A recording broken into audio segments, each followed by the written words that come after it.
Hello everyone. Previously, we discussed on the topic this one. Just give me a second here.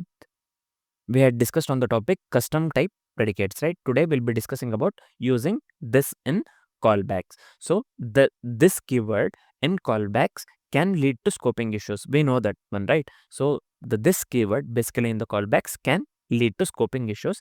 TypeScript provides support for explicitly binding this keyword, right? So just keep in mind this keyword in the callback can lead to the scoping issues, and the TypeScript basically provides support for explicitly binding this keyword. So let's go with a very simple example.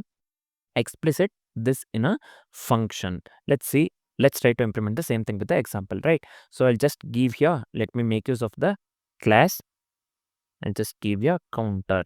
So initially, let's set the counter to 0. I'll just make use of the increment here. I'll just come here. Let me set this to counter here. This is fine. This is fair, right? So initially what I'll do, I'll just set this one to this dot count. Nothing but we are incrementing this dot count plus 1. So what we are doing here, we are explicitly binding this to the counter instance. This is important. This is what we are trying to understand here. So we are explicitly binding this, basically this means this one here. We are explicitly binding this keyword to the counter instance, right? So I'll just come here very quickly. I'll just try to log here count by making use of this keyword, this dot count. I'll just give you the output that we need to get here as 1. So I'll quickly come out of the class. Here, let me consider some variable. I'll just consider counter itself. I'll just give you new counter. So next counter, this one, small I have considered here, right? The previous line, whatever I have considered the variable name counter dot, I'll just give here increment. So let's try to run the code now here. So we are getting the output 1, which is absolutely correct, right? So what we have done, I'll just quickly explain what we have done here. So this counter, whatever I have written in the line number 3, this is important basically.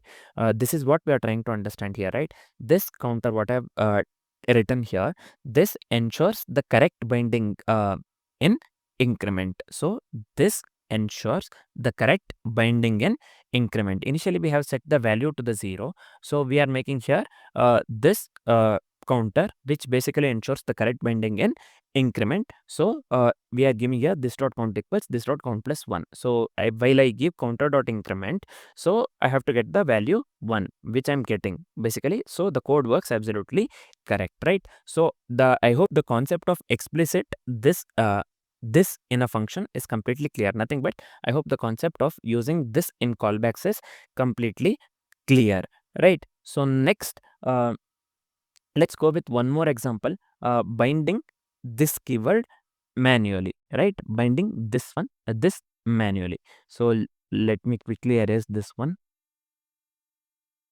Let me give here class. Sorry. Let me create a class here. Class. I'll just name this one greeter. So within this one, let me pass the message. Just saying hello. Right. So let me consider a method named greet within the class greeter, right? So I'll just consider the method greet. Let me quickly log something here. I'll just log here. I'll just give you this dot message. Right. I'll just quickly come out of this class. Let me make use of the variable name greeter. So here, let me give new greeter. So let me quickly come here. Let me give const greet function is what I've considered, or I'll consider a new variable name here, right?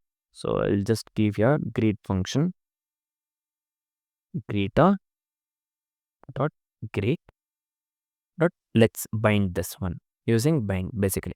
I'll just call here greeter, right? So what we are doing here, we are manually binding this keyword here. You can clearly see here we are manually binding this keyword here.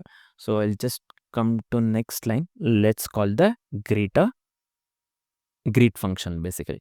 So this one, let's call this one. So here we can clearly see we are manually binding this keyword basically. If I try to run the code, I need to get the output basically hello. So we are getting the output hello, right? We are passing the message here within the string as hello, right? That's what we are logging here, this dot message, nothing but we have to get the output hello. And also we are manually binding this here, you can clearly see. So I'll quickly explain whatever I have done here. The bind method, whatever I have used here, the bind method ensures that the correct this context for the callback here, right? Again, I'm telling callback, what are callbacks? We already know what are callbacks, right? If you don't know what are callbacks, please go through the JavaScript playlist that I have thought basically what we have discussed on earlier, right? So I've clearly explained about the callbacks as well. Callbacks are the methods that are passed as a parameters, right? So we clearly know here, right? The bind method ensures the correct this context for the callback. Basically, while we are logging here this one, this dot message, right? This has to log hello as expected. So we are getting the output hello, which is absolutely correct. So I hope the concept of binding this manually means binding this keyword manually and explicit this keyword in a function is completely clear. Nothing but I hope the concept of using this keyword in the callbacks is completely clear. Next, let's discuss on the final topic, and the next topic will be the final topic we'll be discussing in this playlist. Basically, the last topic in this playlist, nothing but advanced type narrowing. For now, this is it. Thanks for watching, guys.